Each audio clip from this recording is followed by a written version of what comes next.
كل نفس ذائقة الموت صدق الله المولان العظيم وبلغنا رسوله النبي الأمين الكريم ونحن على ذلك لمن الشاهدين والشاكرين والحمد لله رب العالمين۔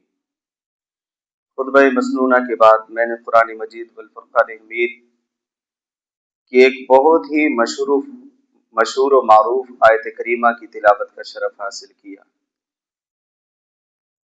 جیسے اس آیت کریمہ کی تلاوت کا شرف ہوتا ہے تو سننے والے جو سنتے ہیں وہ سمجھ جاتے ہیں کہ ذکر کس چیز کا ہونے والا ہے، اس میں کسی کو انکار نہیں ہے۔ آئیے کچھ عرض کرنے سے پہلے نعت پاک کے چند اشعار میں حاضر کر رہا ہوں، بلند آواز سے درود پاک پڑھ لیجیے۔ جدائی کا خیال آیا تو کیا ہوگا۔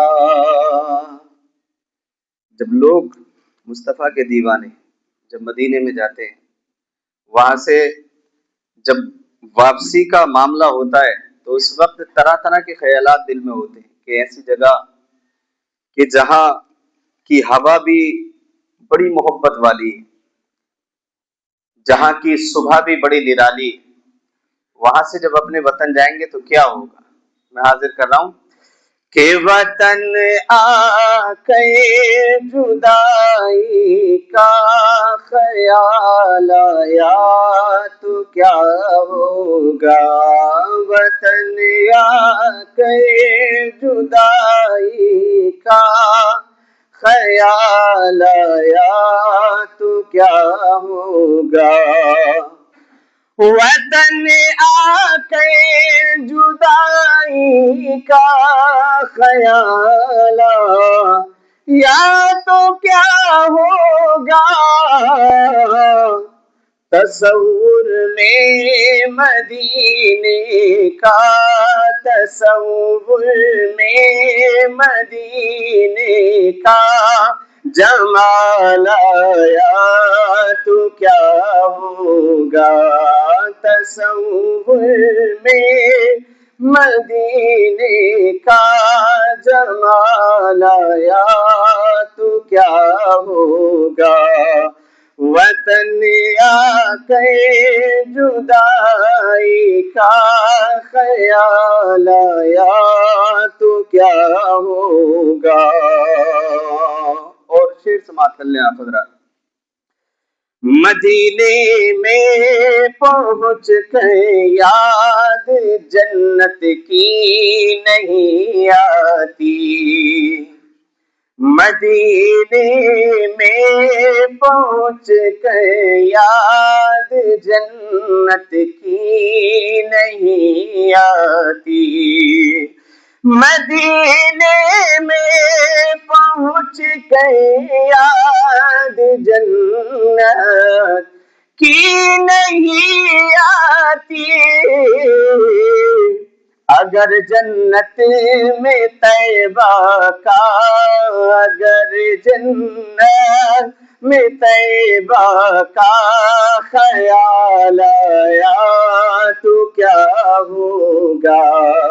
اگر جنت میں طیبہ کا خیال آیا تو کیا ہوگا۔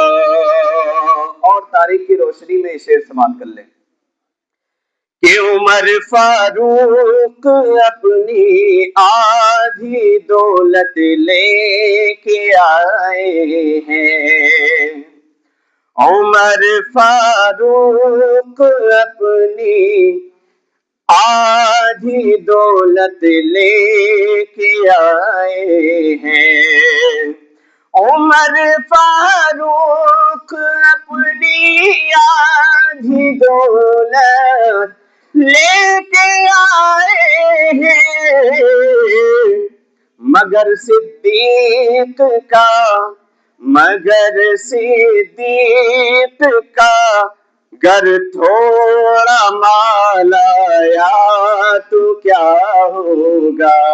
مگر صدیق کا گر تھوڑا مال آیا تو کیا ہوگا۔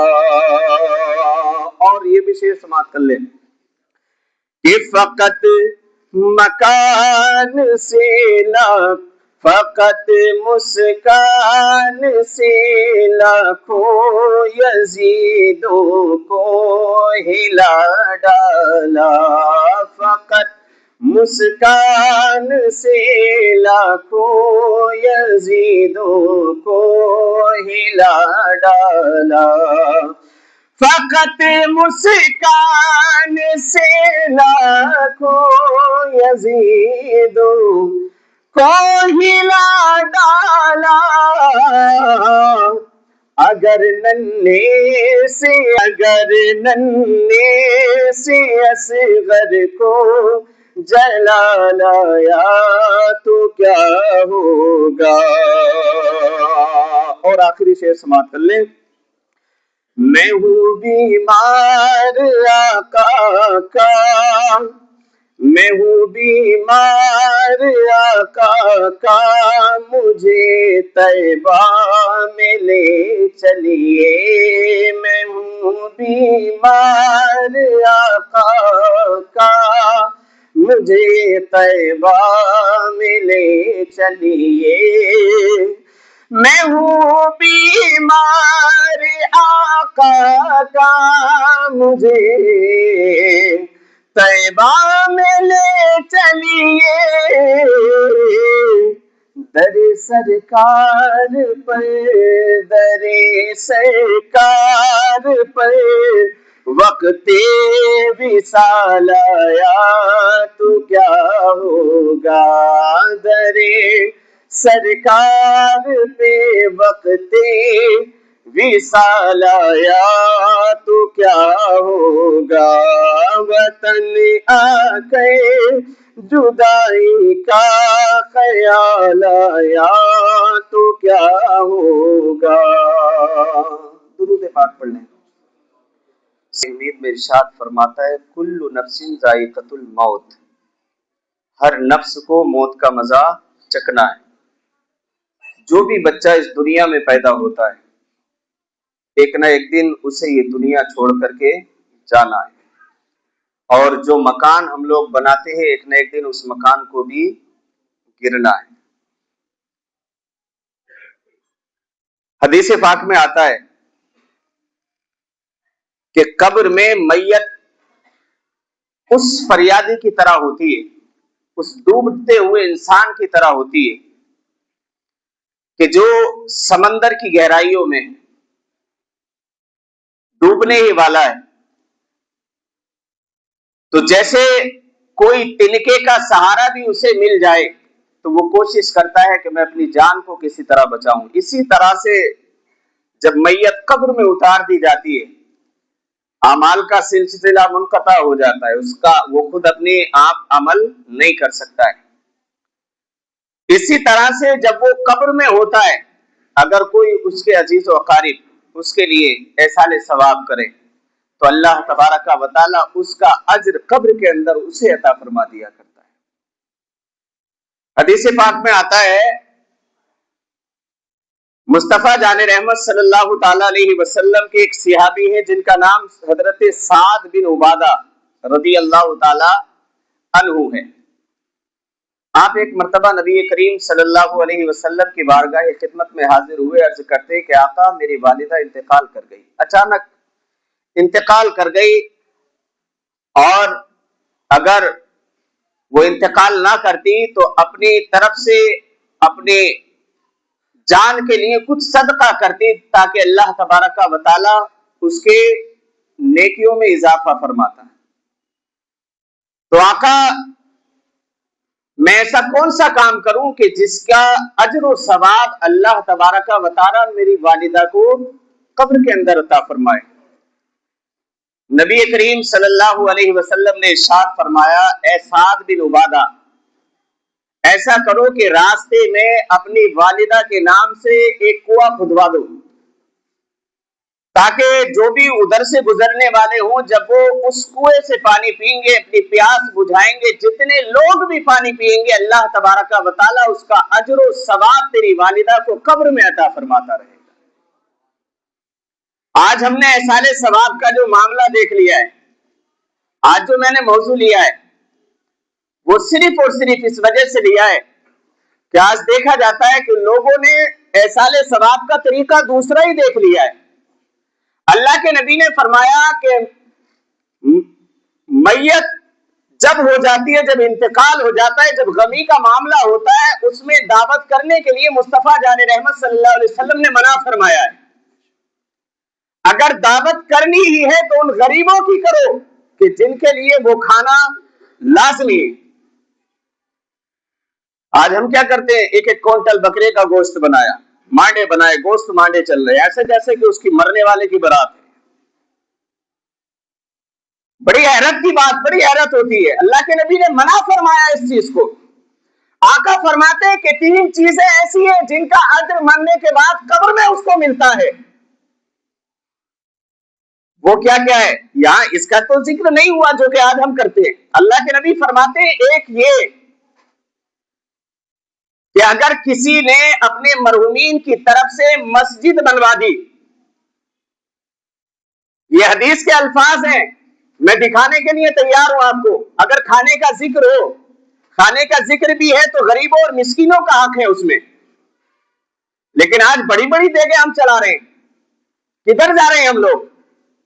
اگر اسی کی جگہ جتنا پیسہ اس میں خرچ کر رہے ہو، کاش اگر اپنے مرحومین کی طرف سے اس پیسے کو مسجد میں لگا دیا ہوتا یا مدرسے میں لگا دیا ہوتا یا کسی طالب علم پہ خرچ کر دیا ہوتا، تو جب تک وہ طالب علم تمہارے پیسے سے پڑھتا رہتا، اللہ تبارک و تعالیٰ تمہارے مرحومین کو ثواب اور بے شمار برکتوں سے قبر کے اندر ہی نوازتا رہتا۔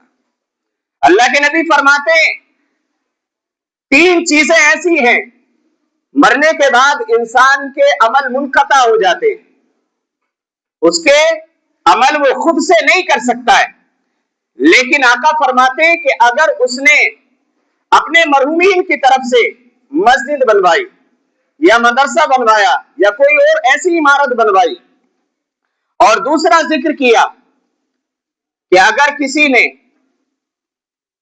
اپنے مرحومین کی طرف سے کنواں کھدوایا، کیا کھدوایا؟ کنواں کھدوایا، تاکہ پیاسے لوگ ادھر سے گزرے، اس سے سیراب ہو اور وہ گزر جائے اور آئے، جب تک یہ سلسلہ چلتا رہے گا مرنے والے کو قبر کے اندر ثواب ملتا رہے گا۔ اور تیسرا نیک اولاد، کیا ہے؟ نیک اولاد۔ نیک اولاد کیا کرے گی؟ نیک اولاد کیا کرے گی؟ ظاہر سی بات ہے جو نیک اولاد ہوگی کبھی نماز چھوڑے گی؟ وہ باپ ہی نہیں پڑھتا تو اولاد کو کیا ترغیب دے دے؟ باپ بازاروں میں بیٹھنا گوارا کرتا ہے لیکن اللہ کے گھر کو آباد کرنا گوارا نہیں ہے اسے۔ اگر 24 گھنٹے میں 3 جگہ دعوت ہو تو تینوں جگہ چلا جائے گا۔ اللہ کے گھر سے 5 وقت اذان کی آواز آتی ہے، کانوں میں آواز بھی آتی ہے، لیکن آنے کی توفیق نہیں، ادھر ادھر کی باتیں خوب کرا لو۔ اولاد اگر نیک ہوگی تو کیا ہوگا؟ نیک اولاد ہوگی۔ ادھر باپ کا ایک واقعہ میں نے پڑھا، باپ کا مرنے کا وقت قریب، دنیا کی تو نالجیں ہم خوب رکھ لیتے ہیں، لیکن کبھی ہم نے جس مقصد کے لیے دنیا میں آئے اس نالج کی طرف بھی اپنے رجحان کو جمایا نہیں۔ ہمیں تو بس دنیا کی نالجیں چاہیے، ہمیں دین کی نالجوں سے کیا مطلب؟ باپ کا مرنے کا وقت قریب ہے، روح نہیں نکل رہی، کہا گیا کہ سورہ یاسین کی تلاوت کرو۔ بیٹے سے کہا گیا کہ تیرے باپ کا مرنے کا وقت ہے، سورہ یاسین کی تلاوت کر۔ وہ کہتا ہے کہ میں جانتا ہی نہیں سورہ یاسین ہے کون سے سپارے میں۔ اللہ اکبر۔ کہا کہ نہیں جانتا تو ایسا کر کہ مولانا کو لیا مسجد سے۔ یہی ہوتا ہے نا، ہمیں کچھ کرنا ہوتا نہیں ہے۔ بہت سو کو تو میں نے دیکھا کہ قرآن بھی پڑھنے جانتے ہیں، اپنے مرحومین کی طرف سے قرآن ہی نہیں پڑھتے کہ بھئی مولانا کو یا کسی حافظ کو رکھ لو قرآن پڑھنے کے لیے۔ بہتر کیا ہوتا ہے طریقہ؟ گھر والا پڑھتا ہے تو وہ زیادہ بہتر ہوتا ہے، لیکن ہمیں اتنا ٹائم ہی نہیں۔ ساری باپ کی دولت تو ہمارے لیے، سارا مال و اسباب ہمارے لیے، لیکن قرآن کون پڑھے گا آگے؟ بڑی غیرت کی بات ہوتی ہے۔ انسان بس یہی دیکھتے ہیں کہ ہاں بھائی دوسرا پڑھ لے، ہمیں ٹائم ہی نہیں ہے۔ بھائی مال لینے کے لیے تیرے پاس ٹائم،